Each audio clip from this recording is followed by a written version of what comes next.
Hello friends, welcome back to my channel. আশা করি তোমরা সবাই ভালো আছো। আমি খুব ভালো আছি। তো দেখো, এটা ছিল গত শনিবার ব্লগ। তো প্রচুর বৃষ্টি হচ্ছিল কদিন ধরে এখানে, থামার একদম কোনো ব্যাপার না।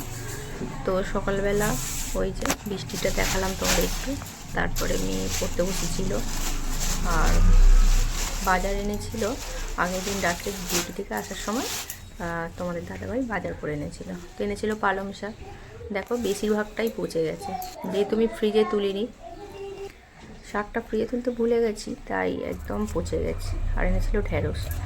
আর মাছ ছিল, মাছ আর সেদিনে আনেনি, ছিল ইলিশ মাছ আর পুঁটি মাছ। পুঁটি মাছটাও কাটা হয়নি, যেহেতু গোটা রেখেছি, তাই ওই দিন যখন কাটি পুরো পেটটা একদম পচে গেছিলো। তো আর কি, একটু বাচ্চা দিয়েই পালং শাকটা কেটে নিলাম আর তারপরে রান্না বসিয়ে দিলাম। তো আলু বেগুন দিয়ে আর মসুর ডাল দিয়ে ডালনা করেছিলাম, তো সেটাই তোমাদের সাথে শেয়ার করে নিলাম। কি বলো তো, যতই যাই করি না কেন, তাই করি না কেন, দিন শেষে নিজেকে খুব ক্লান্ত বলে মনে হয়, জানো।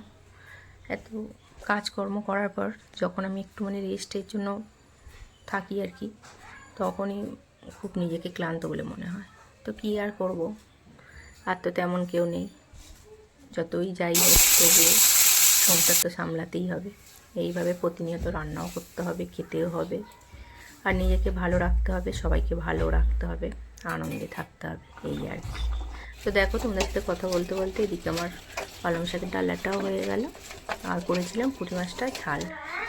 তো একটু অন্যরকমভাবে করলাম রান্নাটা। প্রথমে দেখো, কড়াইতে তেল, পেঁয়াজ আর টমেটো, কাঁচা লঙ্কা আর একটু আদা রসুন দিয়েছিলাম সামান্য, দিয়ে নাড়াচাড়া করার পরে একটু পেঁয়াজটা নরম হয়ে যাওয়ার পরে এই যে নুন, হলুদ আর তেল দিয়ে মাখিয়ে রেখেছিলাম মাছটাকে, সেটাই দিয়ে দিলাম। দিয়ে সামান্য একটু নাড়াচাড়া করে আর দিয়ে দিলাম জল। বেশি কিন্তু নাড়াচাড়া করিনি, মাছটা কাঁচাই করেছিলাম। তো জল দিয়ে দেওয়ার পরে এটা আস্তে আস্তে ঢাকা চাপা দিয়ে রান্না হয়েছিল। তারপরে কিছুক্ষণ পরে যখন জলটা শুকিয়ে আসে তখন নামিয়ে নিই। খেতে কিন্তু খুব সুন্দর লাগে।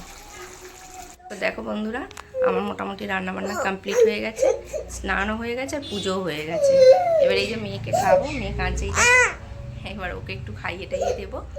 আর আজকে অনেকটা বেলা হয়ে গেল স্নান করতে, আজকে স্নান করতে অনেকটাই বেলা হয়ে গেল, প্রায় এখন বাজে 1টা।